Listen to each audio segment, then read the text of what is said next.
Voilà,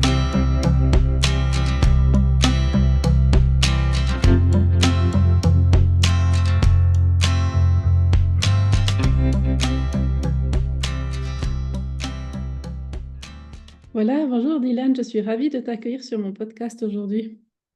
Bonjour Sophie. Est-ce que tu veux bien te présenter pour nos auditeurs? Alors oui, donc je m'appelle Diane Frascotti, je suis actuellement étudiant à La Chaux-de-Fonds, au lycée Blaise Cendrars, en troisième année, donc je vais bientôt terminer. Et j'ai créé une entreprise l'année passée en deuxième année qui s'appelle Xirup. Et c'était en fait dans le cadre du lycée, donc c'était pour mon travail de maturité, au lieu de le faire en troisième année, je l'ai fait en deuxième. Et donc, l'objectif, c'était de créer une start-up, une mini-entreprise, de la créer donc vraiment du point A jusqu'au point Z, de A à Z, de tout faire, créer le produit, le concevoir, le commercialiser, de A à Z. Vraiment, c'était toutes les parties d'une mini-entreprise, c'était nous-mêmes qui devions la gérer. Donc, j'étais avec quatre autres personnes, quatre collègues qui étaient aussi au lycée. Et puis ben là, ça fait une année qu'on a fait cette startup et actuellement, on l'a mis un peu en stand-by. On l'a un peu mis de côté. Mais peut-être qu'un jour, je vais la reprendre potentiellement.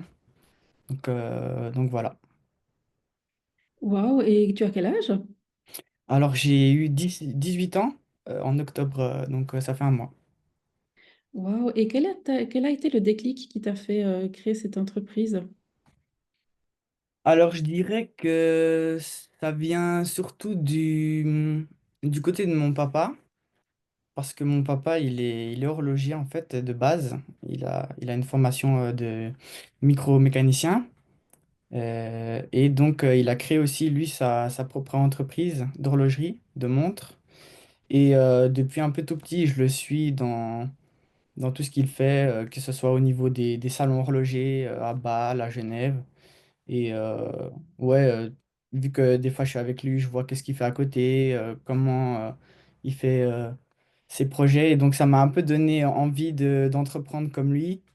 Et c'est sûr que c'est pas le même niveau, hein, horloger et ma startup. J'ai peut-être pas précisé, on faisait des sirops, donc je l'ai peut-être pas dit. Donc voilà, c'est pas le même niveau. Mais il y a toujours cette idée de créer, de réaliser un projet soi-même et de faire face à des difficultés, euh, de, de s'améliorer chaque jour. Donc c'est un peu, c'est parti de là, de mon papa. Et j'ai toujours aussi été très curieux. J'aime faire un peu de tout, j'aime toucher à tous les métiers, apprendre de toutes les cultures. Donc ce projet m'a plu en fait. C'était le lycée directement qui nous a proposé aux élèves qui sont... en fait, c'est seulement aux élèves qui sont en économie et droit. Donc, par exemple, des étudiants qui sont en biologie, chimie, c'est pas à eux que le projet est destiné. Mais vu que moi, j'ai l'option complémentaire en économie et droit, j'ai eu la chance de pouvoir prendre part à ce projet.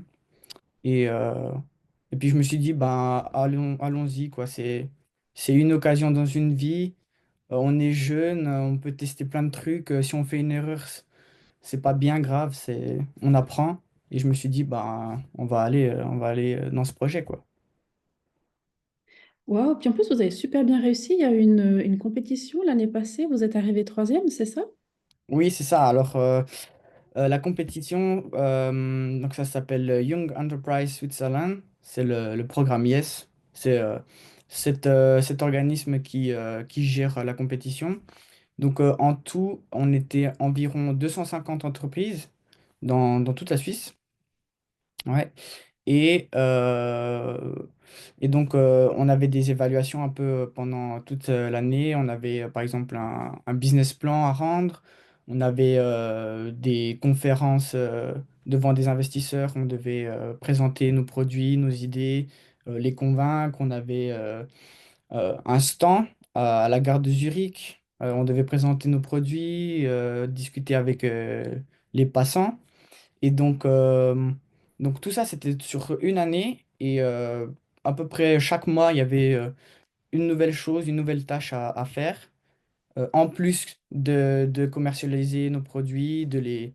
Donc il y avait plutôt, d'un côté, il y avait, comment dire, on devait commercialiser notre produit, le mettre en route, et de l'autre, il y avait cette compétition où on était évalué.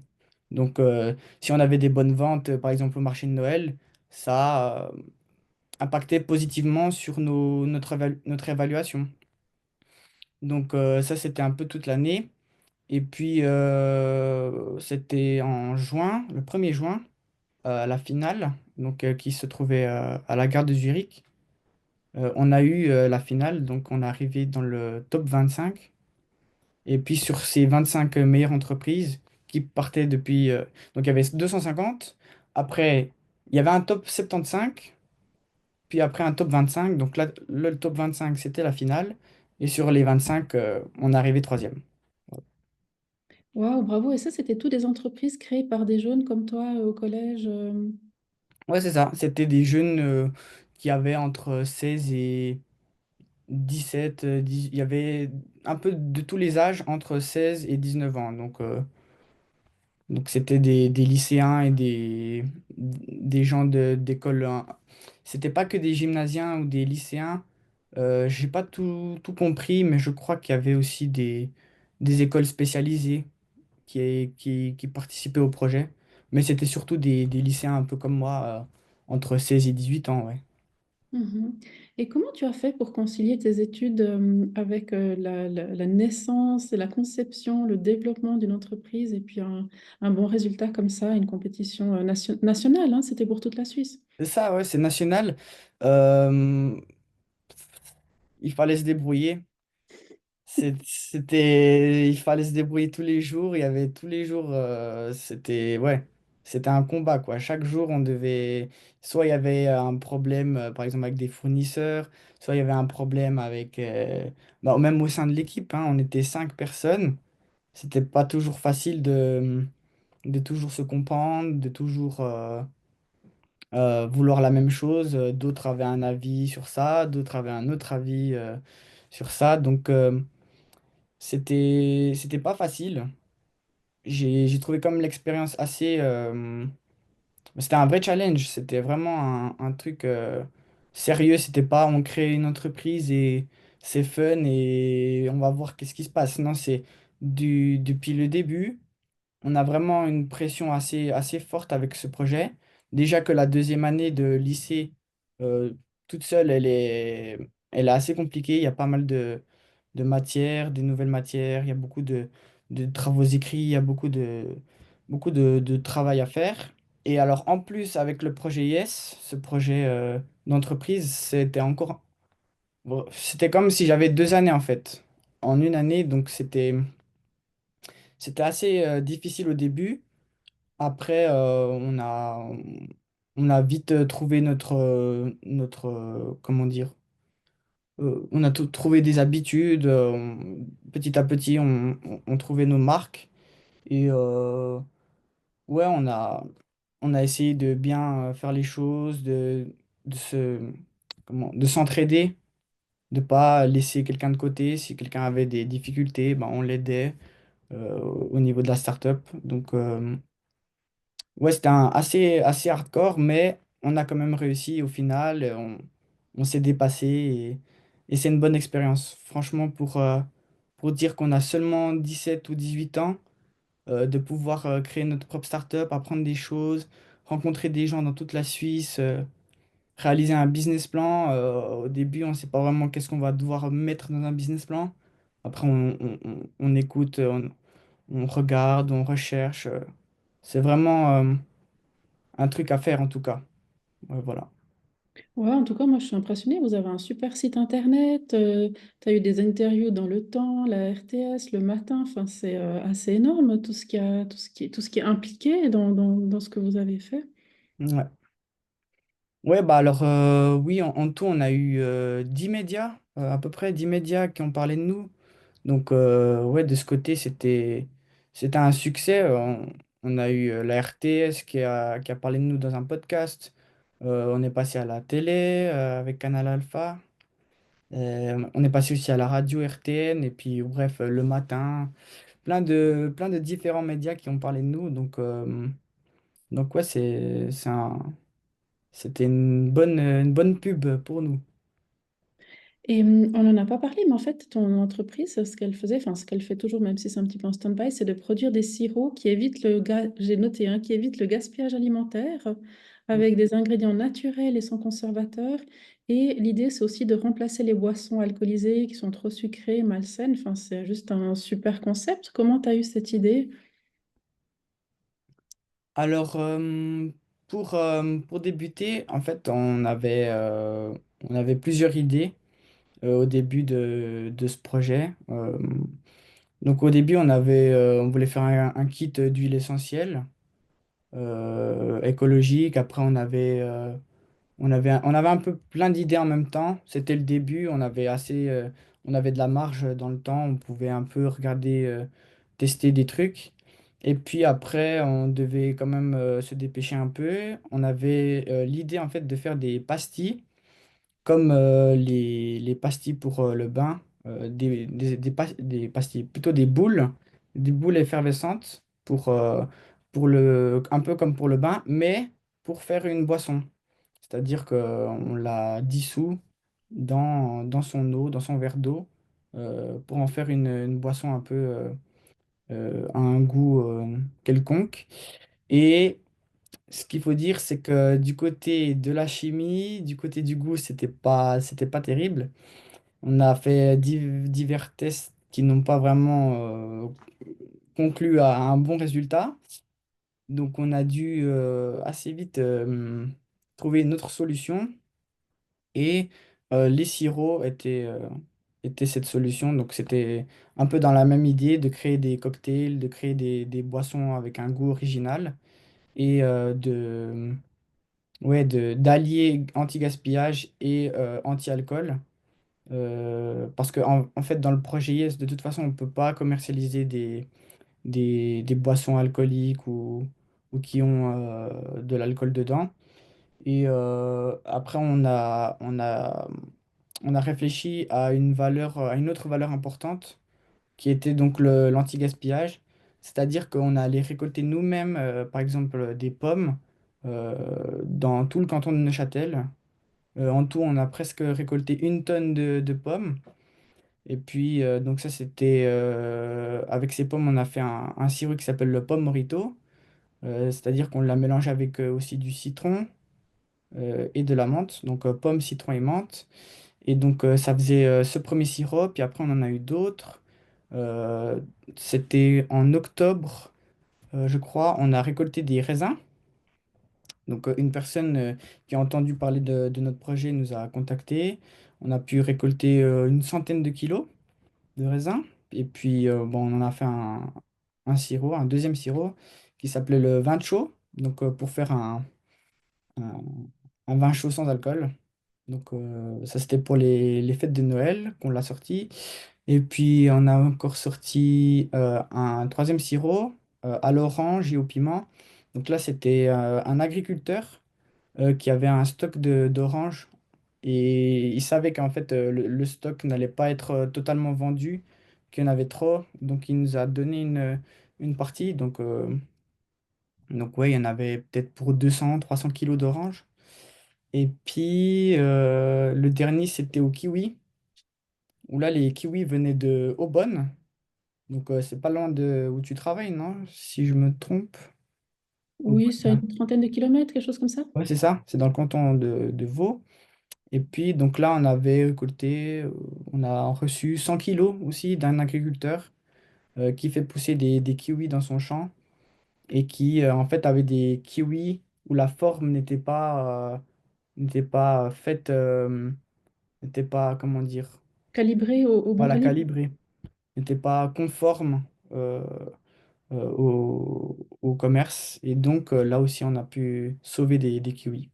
Et donc, c'était vraiment ce but-là de sauver les fruits suisses ou même étrangers. Les oranges, elles ne venaient pas de Suisse, mais de sauver quelconque fruit et d'en faire des sirops cocktail. Donc c'est ça le nom, on l'appelle plutôt sirop cocktail. Mhm. Et quelle est ta vision pour l'avenir de Xirop? Alors comme je l'ai dit, c'est possible qu'un jour je puisse reprendre le processus de fabrication et de relancer un peu ces sirops. Le problème, bah, c'est que je suis en troisième année de lycée, ma dernière, donc le bac est assez important. Ça prend beaucoup de temps. Et donc actuellement, je pense pas reprendre tout de suite, mais peut-être qu'un jour, à côté de mes études supérieures, si j'ai le temps, je sais pas, c'est encore assez flou, mais peut-être que si tout d'un coup je trouve un partenaire, un associé qui puisse m'aider, parce que mes quatre autres anciens collègues, eux, ça les intéresse pas forcément de reprendre. Mais en tout cas, ce que j'ai entendu dire de notre marque, c'est que les gens appréciaient nos sirops et que c'était c'était un bon produit, quoi. Les gens, ils recherchent vraiment un produit aujourd'hui sans alcool. Et donc, bah, des boutiques nous disaient, ah ouais, les gens, ils ont direct accroché, ils ont vu cette bouteille, ils se sont dit, ah, c'est original. Enfin un cocktail sans alcool. Euh, Parce que les gens aujourd'hui, ils font peut-être un peu plus attention à ce qu'ils boivent. Ils préfèrent peut-être boire un peu moins de bière ou de vin et avoir une solution sans alcool, ça les a beaucoup plu. Donc, en tout cas, si je reprenais l'entreprise, je pense que ça fonctionnerait assez bien. Ce serait pas une entreprise qui ferait pas beaucoup de ventes, où il n'y aurait pas beaucoup d'intérêt. En tout cas, l'entreprise a un intérêt au public. Mhm. Oui, en tout cas, moi, je peux témoigner, j'avais eu la chance de goûter à le sirop pomme Morito. Il était juste délicieux. Puis de savoir qu'on sauve des fruits, enfin, il y a aussi des valeurs derrière qui sont, Mhm. qui font plaisir. Oui. Et quelle a été une de tes plus belles expériences personnelles dans le cadre de ton travail? De ma propre expérience, Mhm. alors de ma propre expérience, en tout cas, bah, ce qui m'a beaucoup plu dans le projet, c'est que on a touché à tout. Donc, j'ai peut-être pas précisé, mais moi, j'étais le CEO de l'entreprise, donc le chef.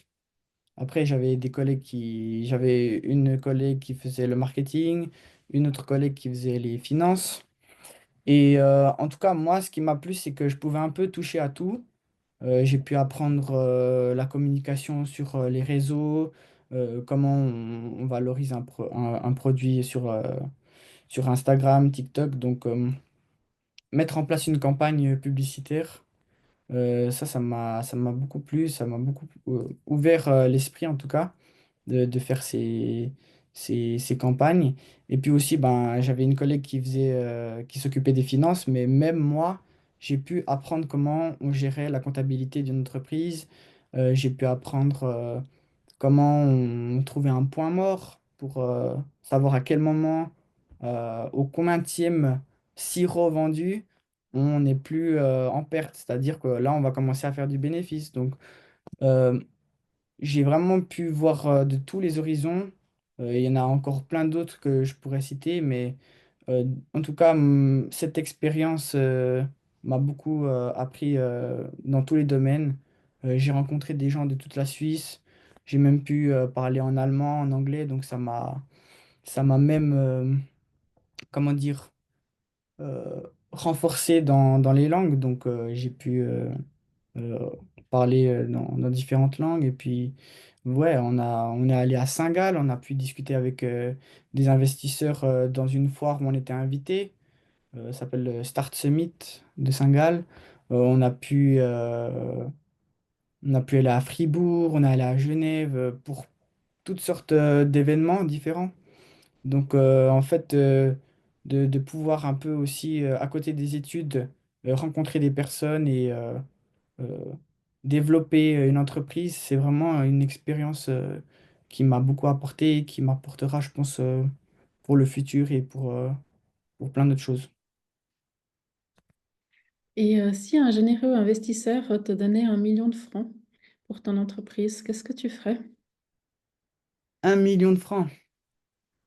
Si une personne comme ça, un investisseur, pour mon entreprise Pour ton ou pas entreprise, forcément? oui. Alors, pour mon entreprise, qu'est-ce que je ferais avec 1 million de francs? Alors, je suis obligé d'utiliser les 1 million pour l'entreprise. Je ne peux pas les utiliser pour une autre entreprise. Non. Je suis obligé de développer Xirop. Alors, qu'est-ce que je ferais? Hmm, 1 million de francs, c'est quand même beaucoup. C'est assez difficile à s'imaginer quand on a commencé avec des petites sommes. Nous, on avait 100 francs au départ.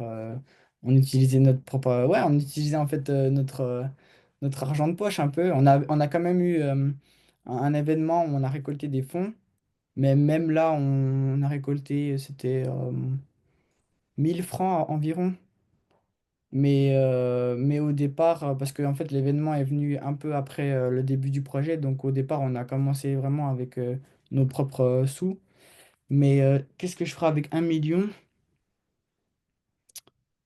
Euh, c'est difficile. C'est difficile à savoir qu'est-ce que je ferai avec 1 million. Moi, je te pose la question, qu'est-ce que je pourrais faire avec 1 million? Tu pourrais louer des locaux, engager du monde, vraiment la développer à un grand, grand niveau. Mhm. Ouais, peut-être je commencerai par acheter du matériel. Parce qu'en tout cas, on avait vraiment du matériel basique, hein. C'est, pour faire nos productions, on n'avait pas des machines industrielles. Donc peut-être acheter soit des machines ou comment dire, donner la production à un fournisseur plutôt, comment on dit, un,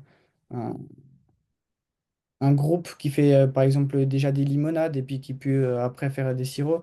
Donc peut-être faire ça.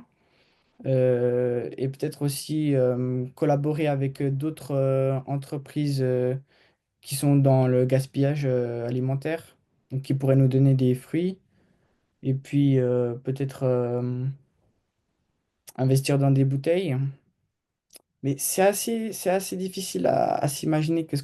Je pense pas que j'utiliserai tout de suite les 1 million. Je pense que ça viendrait au fur et à mesure. Et, mais je pense pas que j'utiliserai 1 million tout de suite. Peut-être que ça serait 10 000, 20 000 francs au départ. Je pense que, bah, par exemple, pour être une SARL, c'est 50 000 francs. Donc, il n'y a pas besoin d'1 million.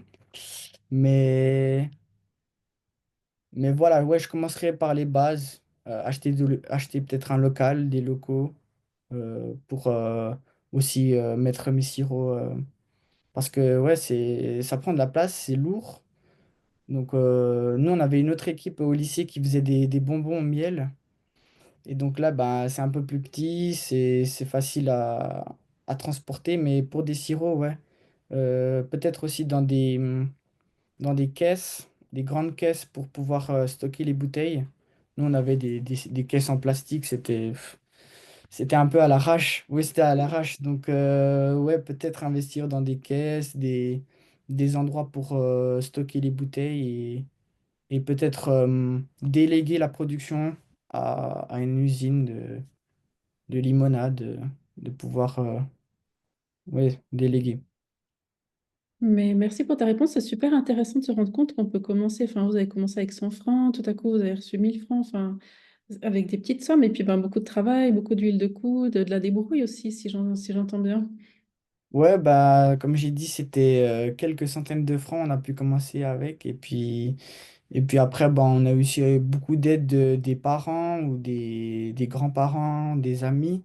Donc on a aussi pu compter un peu sur eux et on n'a pas fait que les cinq. On avait aussi nos professeurs au lycée qui nous ont pas mal aidés. On avait vraiment ouais, un groupe solidaire au lycée. C'était même nos amis, des fois venaient pour nous aider pour la production. Euh, on a pu... Ouais, c'était de la débrouille. Des fois, il fallait chercher une personne vite en vitesse parce qu'au dernier moment, quelqu'un ne pouvait pas être là. Donc, au dernier moment, ouais, c'était vraiment de la débrouille. En tout cas, des moments, c'était organisé et d'autres, au dernier moment, il fallait vraiment trouver une solution. Sinon, c'était pas possible de faire une production, par exemple. Donc, oui, même avec peu d'argent, si on a de la débrouille, si on cherche des solutions, tout est possible. Ça, c'est sûr. Mhm. Wow. Et comment est-ce que tu vois ta vie dans 12 mois? Quels sont tes projets, tes envies?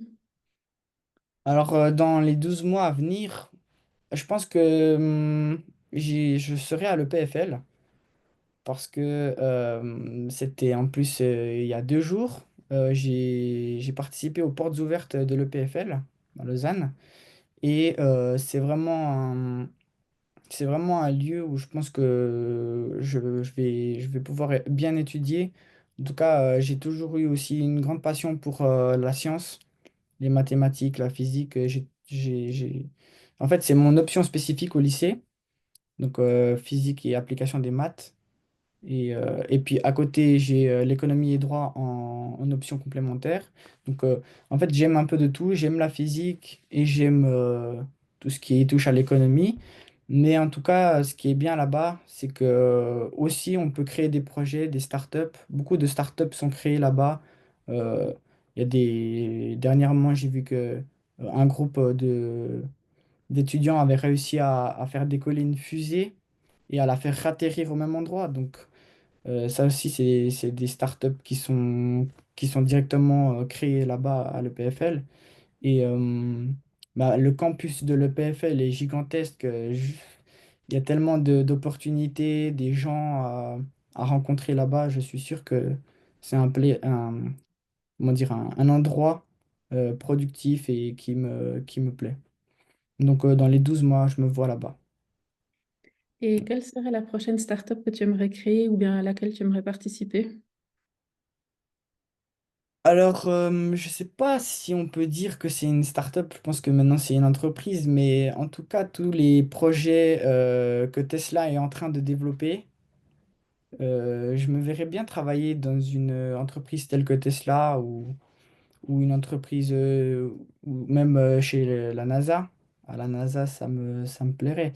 Donc, dans tout ce qui est le spatial, euh, dans toutes les startups fusées, satellites, tout ça, ça me plairait bien en tout cas. Du coup, je vais te poser une petite question de Joker qui n'était pas du tout prévue, mais je serais curieuse d'avoir un peu ton avis. Euh, Ces derniers temps, on remet un peu en question l'homme qui est allé sur la Lune il y a pas mal d'années. T'en penses quoi, toi? Que des personnes pensent que l'humain n'est jamais allé sur la Lune, c'est ça? Mhm. Que ça a été Ouais, tourné j'avais dans les entendu studios dire de Hollywood. ouais, que ça avait été fait par les cinémas hollywoodiens. Bref, je pense que c'est un peu de la conspiration. Je pense que c'est un peu de remettre en question la science. Alors qu'on sait, j'ai même mes grands-parents qui le disent, eux ont pu voir ce moment à la télé. C'était en direct. Les gens qui étaient directement au lancement de la fusée ont vu la fusée. C'est pas, je pense pas qu'on est allé jusqu'à payer des milliers de personnes pour dire n'importe quoi. Je pense que je pense pas qu'il faut remettre en question ce que la NASA et les États-Unis ont pu mettre en place. Et c'est vrai que ça peut paraître bizarre de se dire que en 1900, c'était en 69?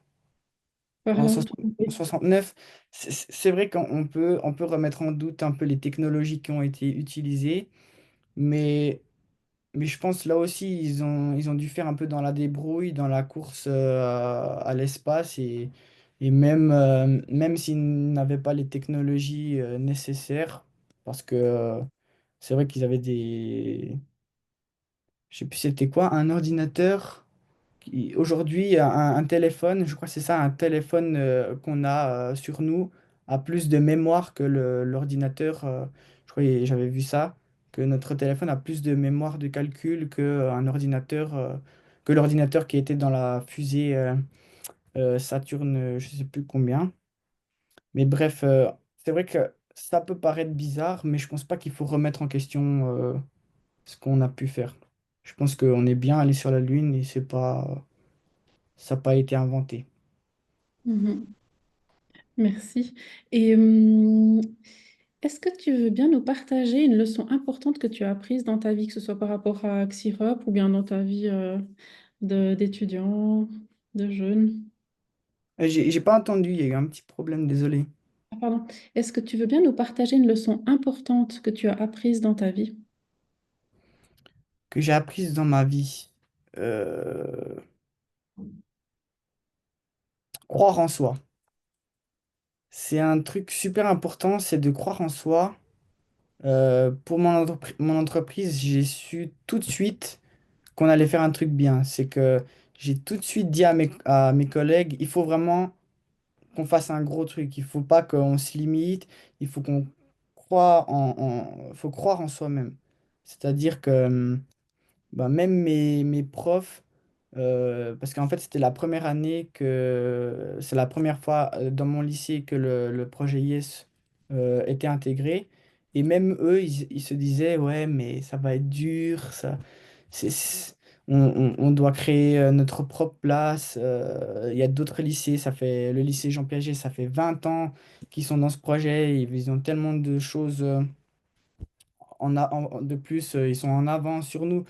Et moi, je me suis dit, mais ça veut rien dire. Si on est débrouillard, si on croit en soi, si on met les choses en application correctement, si tous les jours on travaille sur notre projet, que ce soit dur ou pas, si on croit vraiment en nous, on est cinq et que on est soudés, qu'on croit en nous, on peut tout faire. Et en tout cas, moi, ça m'a beaucoup aidé durant l'année. De ce projet, de croire en soi, vraiment. Si j'avais pas cru en moi, je pense que bah, on n'aurait pas fait un truc, on aurait fait deux, trois petits trucs comme ça, on aurait hésité. Parce que si on hésite, on prend 1000 ans à faire les choses, tandis que si on croit en nous et que mais des fois même si on baisse la tête, on regarde pas ce qu'il y a autour de nous, mais on fonce, mais on croit quand même en nous, ça peut passer. Et c'est passé. Donc je pense que c'est un élément important de la vie de croire en soi. Wow, bravo. Et qui est-ce qui t'a influencé dans ta vie et pourquoi? Qu'est-ce que tu as comme modèle? Comme modèle, ah ben, déjà mes parents, déjà mon papa, ma maman. Franchement, c'est des gens que j'admire, déjà juste de m'avoir éduqué, de m'avoir donné la chance de pouvoir étudier, d'avoir une bonne éducation, de m'avoir euh, élargi l'esprit sur plein de domaines différents, que ce soit le sport, qu'ils ont toujours été derrière moi. Et aussi, c'est grâce à eux que je crois en moi aussi. C'est c'est pas venu comme ça, c'est pas inné. Je pense que c'est aussi grâce à mes parents que j'ai toujours eu confiance en moi. Ils ont toujours été à l'écoute. Donc c'est mes idoles depuis tout petit, c'est mes idoles. Après, j'ai aussi des idoles sportifs. J'ai des idoles qui ont créé des startups comme Elon Musk. Pour moi, c'est beaucoup de gens le critiquent.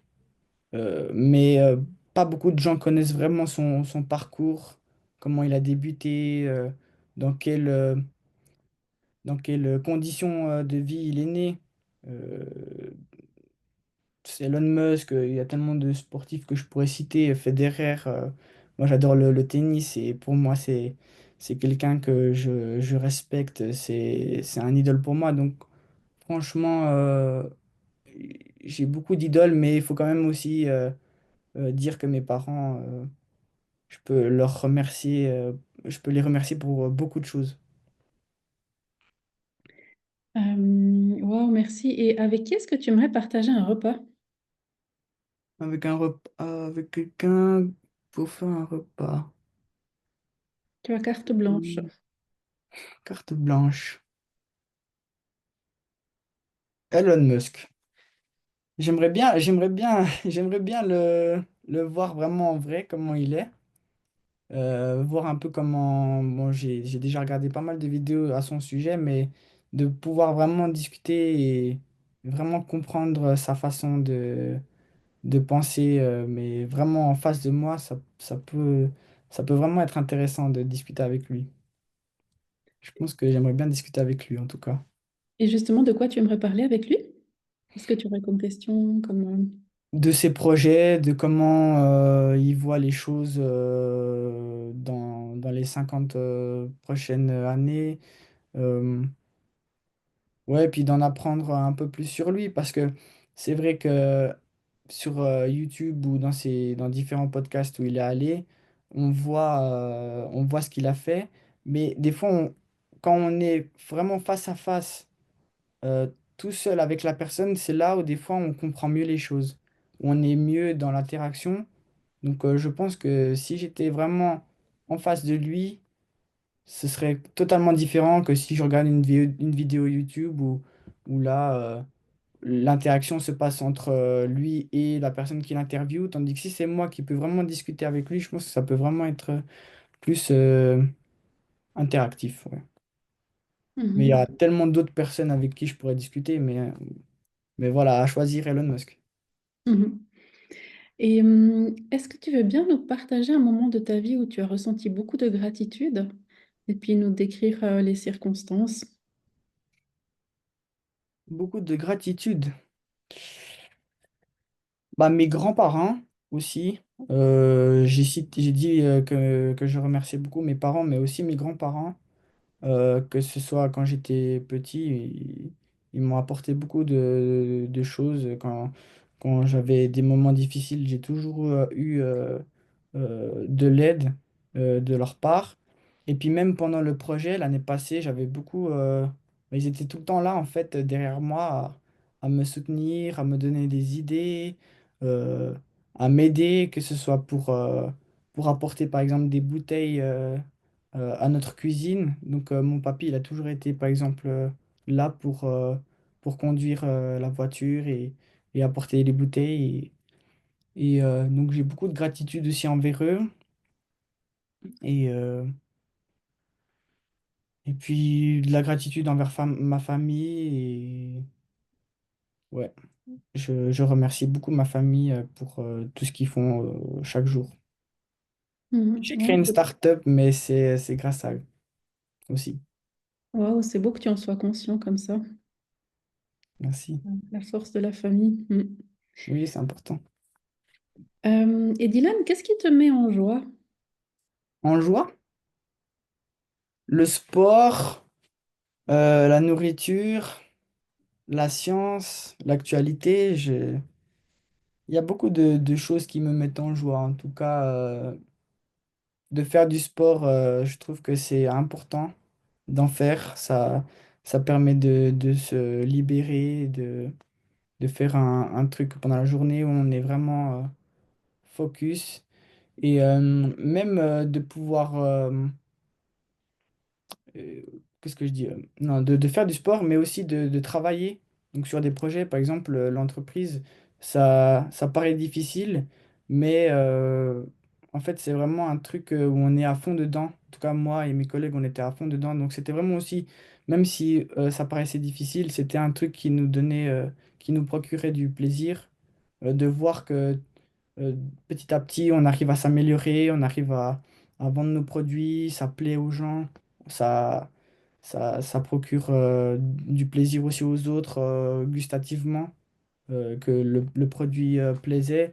Donc, il y a plein de choses qui me mettent en joie de, de faire du sport, de travailler, d'étudier. J'aime tout faire. Donc, tout me met en joie en fait. Waouh. Et pour terminer, qu'est-ce qui te tient à cœur en ce moment? Qu'est-ce qui me tient à cœur? Qu'est-ce qui me tient à cœur? Tout. En fait, il n'y a pas un truc qui me met, qui me... c'est vraiment tout. C'est ma famille, j'ai des parents qui sont là pour moi, mes études aussi. Je sais que j'ai vraiment un plan pour mes études, donc je sais ce que j'aime faire, je sais ce que je vais faire par la suite. Et puis bah là, je fais du tennis. J'ai repris en fait le tennis, donc là aussi, là, c'est un truc qui me met un coup de boost parce que bah, avant, j'avais un autre sport et ça me plaisait un peu moins. Et maintenant, de refaire du tennis, ça me plaît. Mais ouais, il y a un peu de tout. Et puis, ouais, la neige, là aussi, ça me met un peu en joie. J'aime bien la neige. Il a neigé à la chute de fond, donc ouais, c'est. Et puis bientôt, je pourrais faire du ski, donc ouais, de tout. Il y a de tout. Mhm. Eh bien, merci Dylan. Et pour les auditeurs qui aimeraient te suivre, où est-ce qu'ils peuvent te trouver? Tu es un petit peu actif sur les réseaux sociaux? Alors, je suis pas vraiment actif, je suis pas un grand influenceur. J'ai des amis qui sont plus actifs. Mais par exemple, si des gens sont intéressés à voir l'entreprise, ils peuvent aller directement sur Instagram, taper xirop.ch. Bon, là, on poste plus vraiment on poste plus rien, on a arrêté. Mais il y a toujours les stories, les posts. On voit un peu tout ce qu'on a fait, les produits, tout ça. Et, et puis même sur Internet, on retrouve plein de choses sur l'entreprise. Si on tape juste Xirop, on trouve assez rapidement. Ça s'écrit X-I-R-U-P, hein, c'est ça? Oui. X, ça commence par X. X, oui. Alors super, moi je mettrai les liens dans les notes du podcast. Et puis moi, je te remercie vraiment pour ta présence aujourd'hui et pour Merci à toi. ta lucidité, ton enthousiasme. Merci à toi, Sophie. Ouais, c'était cool de pouvoir prendre part au podcast. J'avais déjà parlé à la radio, mais ça fait assez longtemps, donc c'est un bon exercice de pouvoir parler. On n'a pas toujours l'habitude. Des fois, on est sur nos téléphones. Moi, des fois, je sais que je suis sur mon téléphone et puis je sais que je dois arrêter et puis peut-être parler. Et donc, c'est un bon exercice. Donc, merci de m'avoir proposé de venir dans le podcast. Avec grand plaisir. Et puis merci à tous pour votre écoute. Et puis à bientôt pour de prochaines aventures. Bye! Ciao, ciao, Sophie!